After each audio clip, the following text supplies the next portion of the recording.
Jesus Nazareno, sinasamba ka namin, pinipinto ka namin. Aral mo ang aming buhay at kaligtasan, Nuestro Padre Jesus Nazareno, iligtas mo kami sa kamatayan. Ang krus mong pinamatayan ay sagisag ng aming kaligtasan. Nuestro Padre Jesus Nazareno, dinarangal ka namin. Nuestro Padre Jesus Nazareno, inulwalhati ka namin. Nuestro Padre Jesus Nazareno, inarangal ka namin.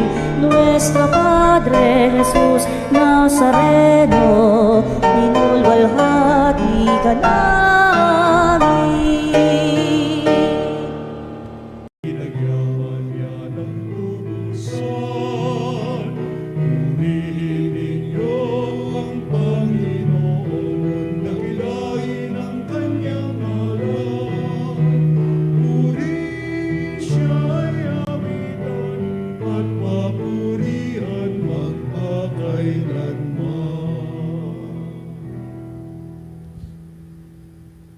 Sa ngalan ng Ama at ng Anak at ng Espiritu Santo, Amen.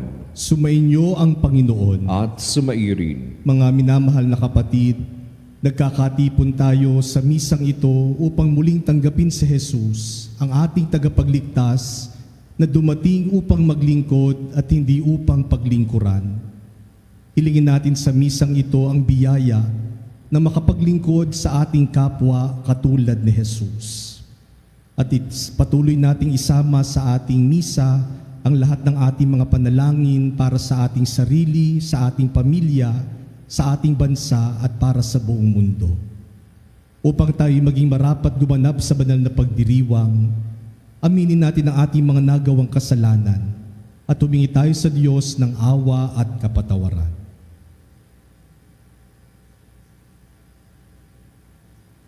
Panginoong Jesus, Ikaw ang daan patungo sa Ama. Panginoon, kaawaan mo kami. Panginoon, kaawaan mo kami. Panginoong Jesus, Ikaw ang saligan ng katotohanan. Kristo, kaawaan mo kami. Kristo, kaawaan mo kami. Panginoong Jesus, Ikaw ang mabuting pasto na nag-aakay sa amin sa buhay na walang hanggan. Panginoon, kaawaan mo kami. Panginoon, kaawaan mo kami. Kaawaan tayo ng makapangyarihang Diyos, patawarin ang ating mga kasalanan at patnubayan tayo sa buhay na walang hanggan. Amen. Manalangin tayo. Ama naming makapangyarihan, ipagkaloob mong maitaguyod ang sanlibutan sa matiwasay na pag-iral ayon sa layunin mo para sa aming kapakanan, sa pagsamba sa iyo ng may panatag na kalooban. Sa pamamagitan ni Hesukristo, kasama ng Espiritu Santo, magpasawalang hanggan. Amen. Pagbasa mula sa unang sulat ni Apostol San Pedro. Mga pinakamamahal, alam ninyo kung ano ang itinubos sa inyo sa walang kabuluhang pamumuhay na inyong minana sa inyong mga magulang. Ang itinubos sa inyo'y di mga bagay na nasisira o nauubos, paris ng ginto o pilak, kundi ang buhay ni Kristong inihain sa krus. Siya ang korderong walang batik at kapintasan. Itinalaga na siya ng Diyos sa gawaing ito bago pa nilikha ang daigdig. At alang-alang sa inyo, ipinahayag siya bago sumapit ang katapusan ng mga panahon. Dahil sa Kanya'y muling bumuhay at nagparangal, ano pat ang inyong pananampalataya at pag-asa ay nasa Diyos. Ngayong malinis na kayo dahil sa inyong pagsunod sa katotohanan, ano pat naghahari na sa inyo ang tapat na pag-iibigan bilang magkakapatid, Naway maging maalab at taos sa puso ang inyong pagmamahalan, sapagkat muli kayong isinilang, hindi sa pamamagitan ng tao, kundi sa bisa ng buhay at walang kamatayang salita ng Diyos. Ayon sa kasulatan, ang lahat ng tao ay gaya ng damo, gaya ng bulaklak. Nito ang lahat niyang kariktan. Ang damo ay natutuyo at nalalanta ang bulaklak. Ngunit ang salita ng Panginoon ay mamamalagi kailanman. At ito ang mabuting balitang ipinangaral sa inyo. Ang salita ng Diyos. Salamat sa Diyos. Purihin mo, Jerusalem, ang Panginoong butihin. Purihin mo, Jerusalem, ang Panginoong butihin. Purihin mo, Jerusalem, purihin ang Panginoon. Purihin mo ang iyong Diyos, kayong mga taga-Siyon. Yaong may mga pintuan mo ay siya ang nag-iingat. Ang lahat ng iyong lingkod ay siya ang nagbabasbas. Purihin mo, Jerusalem, ang Panginoong butihin. Ginagawang matahimik yaong mga hangganan mo, bibigyan kang kasiyahan sa kaloob niyang trigo. Kung siya ay nag-uutos, agad itong natutupad. Dumarating sa daigdig na hindi na nagluluwat. Purihin mo, Jerusalem, ang Panginoong butihin. Kay Jacob niya ibinigay ang balita at pabilin, ang tuntunit mga aral, ibinigay sa Israel. Ang ganitong karapatan ay wala ang ibang bansa, pagkat hindi nila batid ang utos na itinakda. Purihin ang Panginoon. Purihin mo, Jerusalem, ang Panginoong butihin.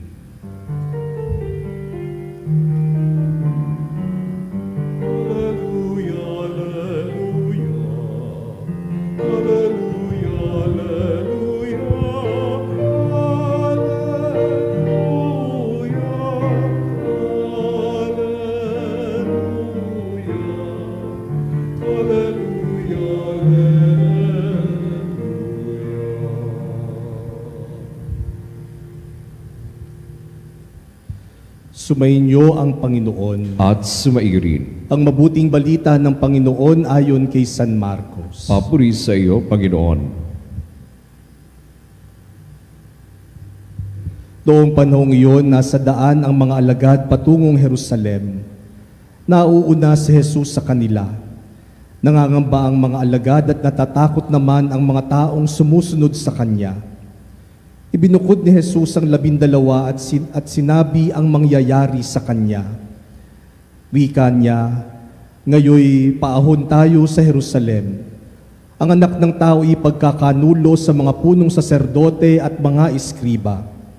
Kanilang hahatulan siya ng kamatayan at ibibigay sa mga hentil. Siya'y tutuyain nila, luluran, hahagupitin at papatayin. Ngunit muli siyang mabubuhay pagkaraan ng 3 araw. Lumapit kay Jesus sina Santiago at Juan na mga anak ni Zebedeo at ang sabi, Guro, may hihilingin po sana kami sa inyo.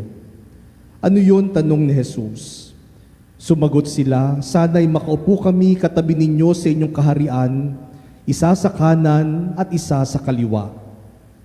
Hindi ninyo nalalaman ang inyong hinihingi, sabi ni Jesus sa kanila. Mababata ba ninyo ang hirap na babatahin ko? Pabibinyag ba kayo sa binyag na daranasin ko? Opo, tugon nila. Sinabi ni Jesus, ang hirap na babatahin ko'y babatahin nga ninyo, at kayo'y bibinyagan sa binyag na daranasin ko. Ngunit wala sa akin ang pagpapasya kung sino ang mauupo sa aking kanan at sa aking kaliwa. Ang mga luklukang sinasabi ninyo'y para sa mga pinaghandaan. Nang marinig ito ng 10 alagad, nagalit sila sa magkapatid. Kaya't pinalapit sila ni Jesus at sinabi, Alam ninyo na ang mga itinuturing na pinuno ng mga hentil ay siyang pinapanginoon at ang mga dinadakila ay siyang nasusunod. Ngunit hindi ganyan ang dapat umiral sa inyo. Sa halip, ang sino man sa inyo na ibig maging dakila ay dapat maging lingkod. At sino mang ibig maging pinuno ay dapat maging alipin ng lahat. Sapagkat ang anak ng tao ay naparito hindi upang paglingkuran, kundi upang maglingkod at ibigay ang kanyang buhay sa ikatutubos ng marami.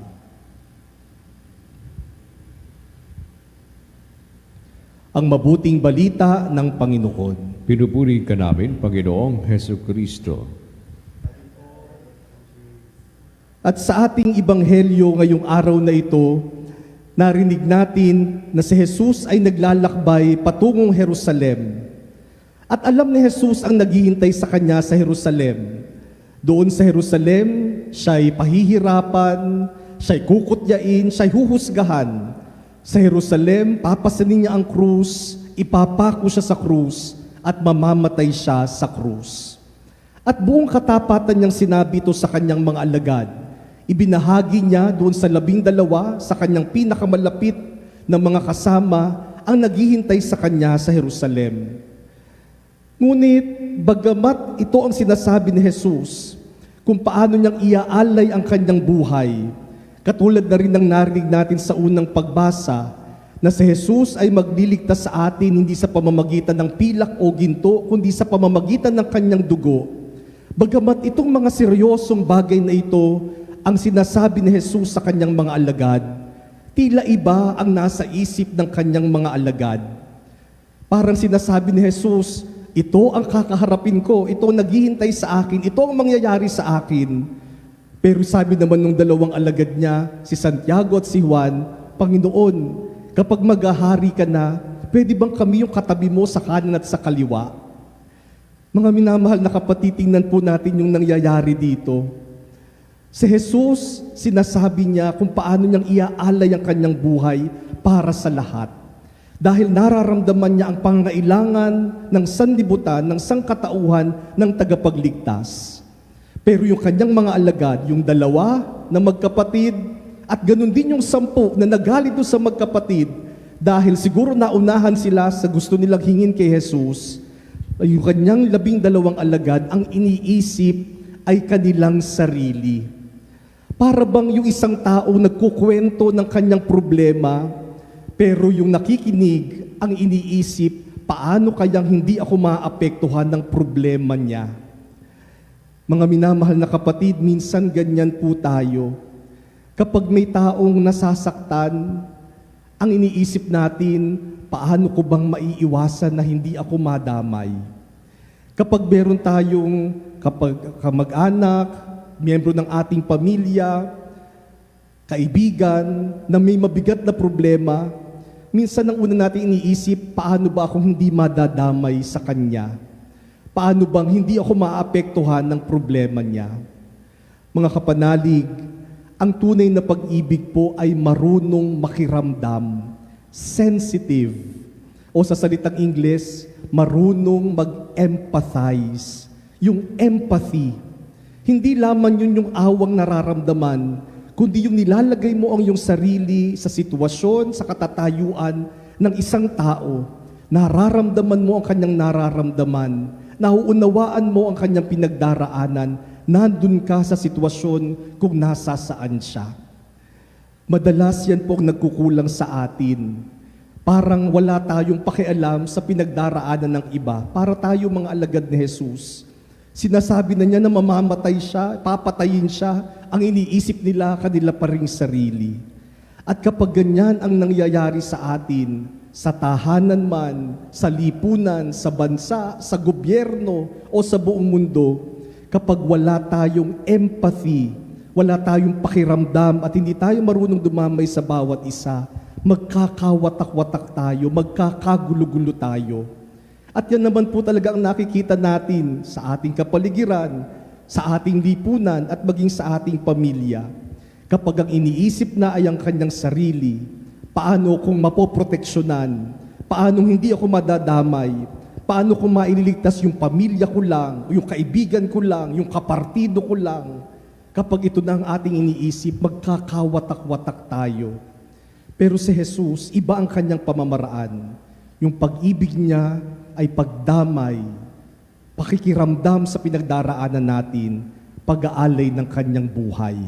At dahil dito ang binibigay niya kaligtasan, pagkakaisa, kapayapaan at buhay na walang hanggan. Mga minamahal na kapatid, marunong ba tayong dumamay sa ating kapwa? Nararamdaman ba natin ang mga pinagdaraanan nila? O baka naman ang iniisip lang natin yung sarili natin, ayaw nating maapektuhan ng iba, ayaw nating madamay sa iba. Sarili ba lang ang iniisip o kabutihan ng nakakarami? Sarili lang ba ang pinoproteksyonan at iniingatan o ang iniisip ko ano yung tama, totoo at para sa ikabubuti ng lahat? Tularan po natin ang pamamaraan ni Jesus. Mga minamahal na kapanalig, sa misang ito, hilingin natin ng biyaya na tayo'y magkaroon ng puso na katulad ni Jesus. Pusong may pakiramdam. Pusong marunong makiramdam sa kapwa. Pusong marunong dumamay sa iba. Pusong marunong magmahal hanggang wakas.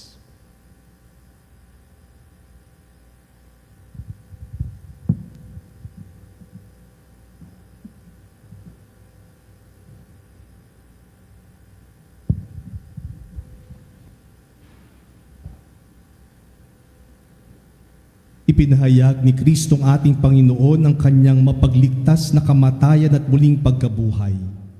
Sa pamamagitan niya, ang mapagpakasakit na lingkod, ilahad natin sa amang mahabagin ng ating mga panalangin. Sa bawat kahilingan ng ating itutugon, Panginoon, dinggin mo ang aming panalangin. Panginoon, dinggin mo ang aming panalangin.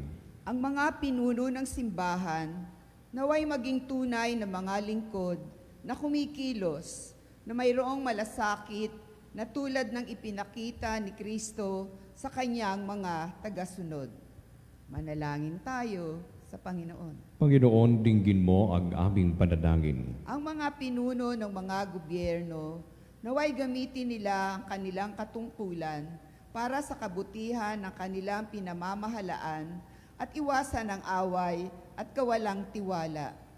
Manalangin tayo sa Panginoon. Panginoon, dinggin mo ang aming panalangin. Ating lahat nawang mapagtanto na ang tagumpay sa mata ng Diyos ay hindi nasusukat sa mga panuntunan ng mundo, kundi sa paggalang na ibinibigay natin sa ating kapwa. Manalangin tayo sa Panginoon. Panginoon, dinggin mo ang aming panalangin. Ang mga may sakit, naway kanilang maunawaan na nagiging isang dakilang biyaya ang paghihirap nila kapag iniugnay sa paghihirap ni Kristo. Manalangin tayo sa Panginoon. Panginoon, dinggin mo ang aming panalangin. Ang mga tapat na yumao, naway makatagpo ng walang hanggang kapayapaan. Manalangin tayo sa Panginoon. Panginoon, dinggin mo ang aming panalangin. Sa ilang sandali ng katahimikan, panalangin natin ang kagalingan at natatanging kahilingan ng ating mga Eucharistic advocates.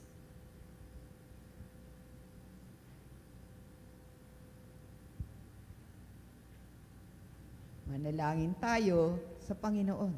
Panginoon, dinggin mo ang aming panalangin. Makalangit na Ama, tulungan mo kaming maglingkod sa bawat isa katulad ng iyong anak na ibinigay ang kanyang buhay para sa amin.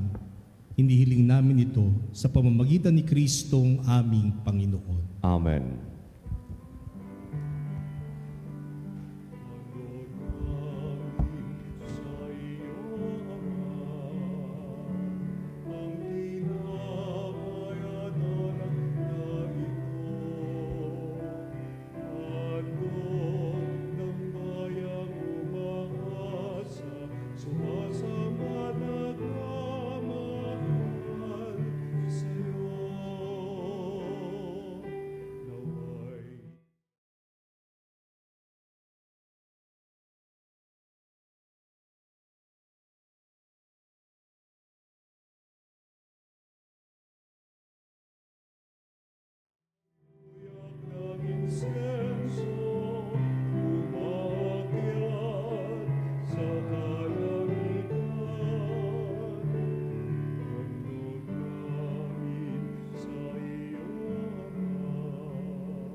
Manalangin kayo mga kapatid upang itong ating paghain ay kalugdan ng Diyos amang makapangyarihan. Tanggapin nawa ng Panginoon itong paghahain sa iyong mga kamay, sa kapurihan niya at karangalan sa ating kapakinabangan at sa buong sambayanan niyang banal. Ama naming lumikha, ipinagkakalob mo ang mga dapat ialay upang aming sambahin ang iyong ngalan. Kaawaan mo kami at pagbigyan upang ang iyong kaloob para kami makapaghain ay mapakinabangan bilang pagpapala mo sa amin. Sa pamamagitan ni Hesukristo kasama ng Espiritu Santo, magpasawalang hanggan. Amen. Sumainyo ang Panginoon. At sumairin. Itaas sa Diyos ang inyong puso at diwa. Itinaas na namin sa Panginoon. Pasalamatan natin ang Panginoong ating Diyos. Marapat na siya ay pasalamatan. Ama naming makapangyarihan, tunay ngang marapat na ikaw ay aming pasalamatan sa pamamagitan ni Hesukristo na aming Panginoon. Ikinalugod mong sa Kanya'y baguhing mabuti ang lahat at sa pamamagitan niya'y aming tinatanggap ang iyong abot-abot na kaloob at paglingap. Kahit na siya ay hindi naiiba sa iyo, minabuti niyang maging di rin naiiba sa mga tao. Hamak siyang tulad namin sa kamatayang totoo nung inihain niya ang sarili ng kami makasundo mo. Kaya naman iyong idinangal siya at iyong itinampok upang sa lahat siya'y manguna. Ngayon nga'y lahat ng sa Kanya'y nakikiisa ay talagang magkakamit ng iyong buhay at ligaya. Kaya kaysa ng mga anghel na nagsisiawit ng papuri sa iyo nang walang humpay sa kalangitan, kami nagbubunyi sa iyong kadakilaan. Santo, Santo, Santo, Panginoong Diyos ng mga hukbo, napupuno ang langit at lupa ng kadakilaan mo.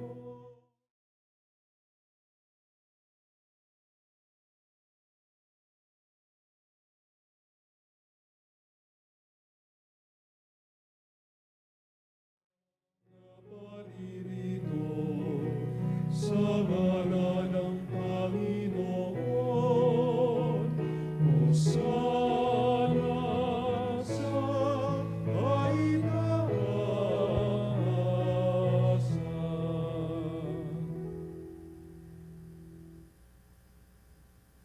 Ama naming banal, ikaw ang bukal ng tanang kabanalan. Kahit sa pamamagitan ng iyong Espiritu, gawin mong banal ang mga kaloob na ito upang para sa amin maging katawan at dugo ng aming Panginoong Hesukristo. Bago niya pinagtiis ang kusang loob na maging handog, hinawakan niya ang tinapay. Pinasalamatan kanya, pinaghati-hati niya iyon, niabot sa kanyang mga alagad at sinabi, "Tanggapin ninyong lahat ito at kanin. Ito ang aking katawan na ihahandog para sa inyo."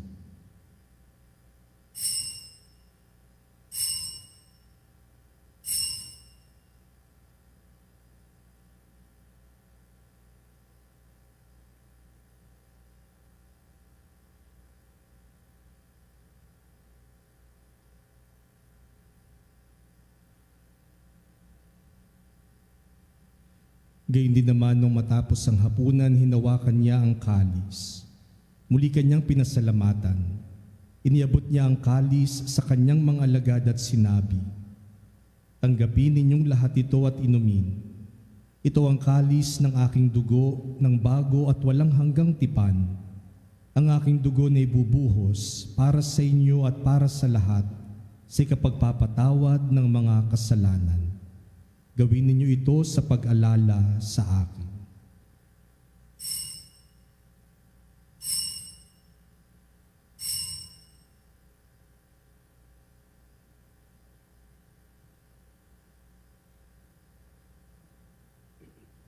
Ipagbunyi natin ang misteryo ng pananampalataya. Si Kristo ay ngunit sarili ay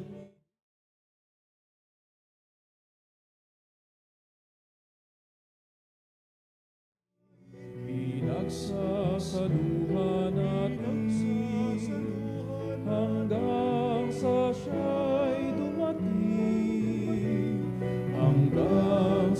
siya'y dumating. Ama, ginagawa namin ngayon ang pag-alala sa pagkamatay at muling pagkabuhay ng iyong anak. Kaya tiniaalay namin sa iyo ang tinapay na nagbibigay buhay at ang kalis na nagkakaloob ng kaligtasan. Kami nagpapasalamat dahil kami iyong minarapat na tumayo sa harap mo para maglingkod sa iyo. Isinasamo namin kaming magsasalo-salo sa katawan at dugo ni Kristo ay mabuklod sa pagkakaisa sa pamamagitan ng Espiritu Santo. Ama, lingapin mo ang iyong simbahang laganap sa buong daigdig. Puspusin mo kami sa pag-ibig kay San Leon na aming Papa at ni Elias na aming Obispo at ng Tanang Kaparian. Alalahanin mo rin ang mga kapatid naming nahimlay nang may pag-asang sila'y muling mabubuhay, gayon din ang lahat ng mga pumanaw. Kaawaan mo sila at patuloyin sa iyong kaliwanagan. Kaawaan mo at paghindapating kaming lahat na makasalo sa iyong buhay na walang wakas. Kaysa ng mahal na Birheng Maria na ina ng Diyos, kaysa ni San Jose na kanyang kalinis-linisang esposo, kaysa ng mga apostol at ng lahat ng mga banal na namuhay dito sa daigdig ng kalugod-lugod sa iyo, may pagdiwang nawa namin ang pagpupuri sa ikararangal mo sa pamamagitan ng iyong anak na aming Panginoong Hesukristo. Sa pamamagitan ni Kristo, kasama niya at sa Kanya, ang lahat ng parangal at papuri ay sa iyo, Diyos Amang makapangyarihan, kasama ng Espiritu Santo, magpasawalang hanggan.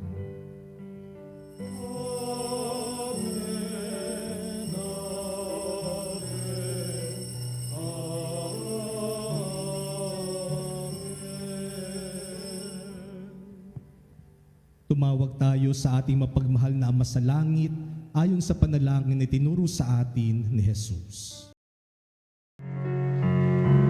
Ama namin, sumasalangit ka, sambahin ang ngalan mo, mapasa amin ang kaharian mo, sundin ang loob mo dito sa lupa para lang sa langit. Bigyan mo kami ngayon ng aming kakanin sa araw-araw. At patawarin mo kami sa aming mga kasalanan, para ng pagpapatawad namin sa nagkakasala sa amin. At wag mo kami ipahintulot sa tukso, at ianyag mo kami sa lahat ng masama.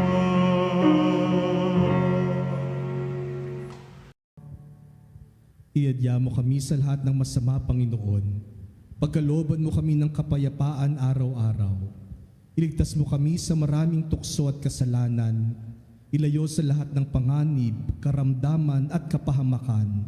Samantalang aming pinananabikan ang dakilang araw ng pagpapahayag ng tagapagligtas naming si Hesukristo. Sapagkat iyo ang kaharian at ang kapangyarihan at ang kapurihan magpakailanman. Amen. Panginoong Hesukristo, sinabi mo sa iyong mga apostol, kapayapaan ang iniiwan ko sa inyo, ang aking kapayapaan ang ibinibigay ko sa inyo. Tunghayan mong aming pananampalataya at huwag ang aming pagkakasala. Pagkalooban mo kami ng kapayapaan at pagkakaisa ayon sa iyong kalooban, kasama ng Espiritu Santo magpasawalang hanggan. Amen. Ang kapayapaan ng Panginoon ay laging sumainyo. At sumaiyo rin. Magbigayan kayo ng kapayapaan sa isa't isa. Kapayapaan po sa ating lahat, mga kapanags.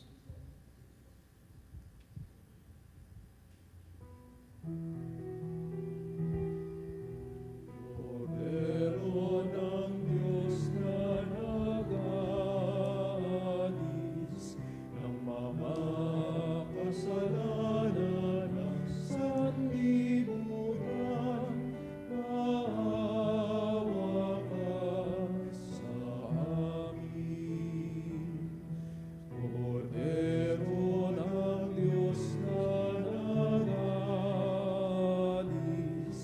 ng mga kasalanan ng sanlibutan, maawa ka sa amin. Cordero ng Diyos na nag-aalis ng mga kasalanan ng sanlibutan, ipagkaloob mo sa amin ang kapayapaan.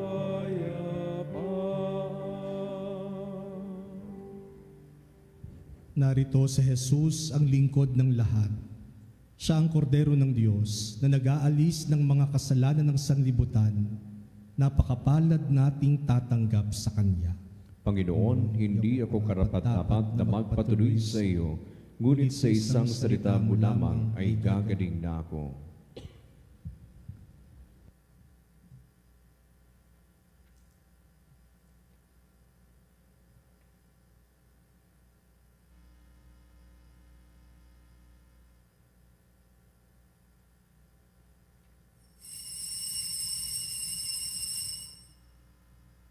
Mga kapanalig, ating dasalin ang komunyong espiritual. O Jesus, nananalig ako sa pananahan mo sa kabanal-banalang sakramento. Minamahal kita higit sa lahat at hangad ka ng aking kaluluwa. Hindi ko man matatanggap ngayon ang iyong katawan at dugo, inaasahan ko na patuloy kang mamumuhay sa aking puso. Naniniwala ako na narito ka at kaisa ka ng aking buong pagkatao. Huwag mong ipahintulot na mawalay ako sa iyo. Amen. Panalangin sa karangalan ng Nuestro Padre Jesus Nazareno. O Jesus Nazareno, katamis-tamisan naming manunubos, sa harap mo ngayoy naririto kami't nangangayupapa at nagsisisi ng taos-puso sa aming pagiging walang turing sa iyo at paglimot sa di mabilang na mga biyaya mo, lalong-lalo na yaong mahalagang biyaya ng pagtutubos.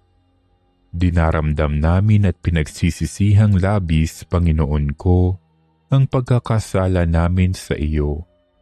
Ikinalulungkot namin ang pagiging dahilan ng pagpapasan mo ng krus na iyan sa gitna ng mga hirap at kapaitan hanggang sa inihandog mo ang iyong buhay sa bundok ng Kalbaryo sa pagkaibig mo lamang na matubos kami at ang sangkatauhan mula sa sala.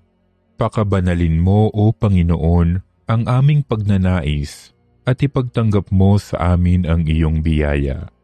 Maging tagapamagitan nawa ang iyong ina, ang kalinis-linisang Birheng Maria.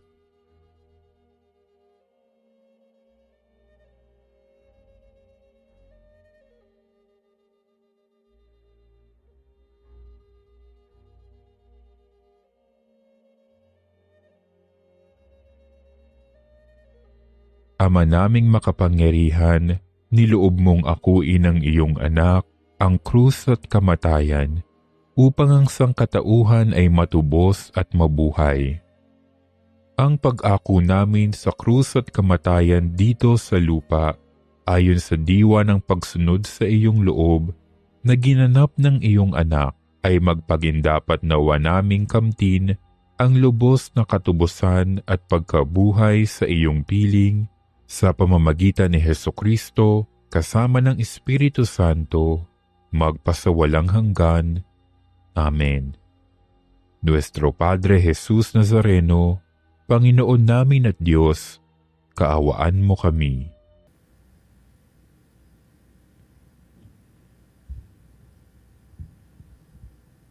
Manalangin tayo. Ama naming mapagmahal, kami iyong pinakinabang sa iyong kawaan upang ang aming pinagsaluhan ay magdulot ng aming pakikilahok sa iyong buhay na hindi matatapos.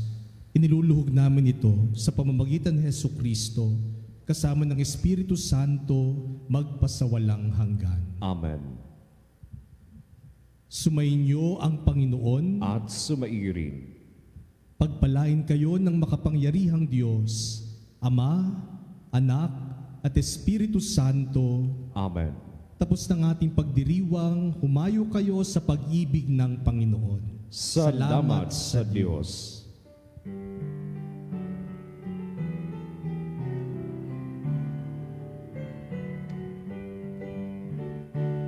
Umayo na bayan ng Diyos, biyaya'y ibahatin lubos. Suyuri ng balang at mundo, isigaw magiging niyang taon.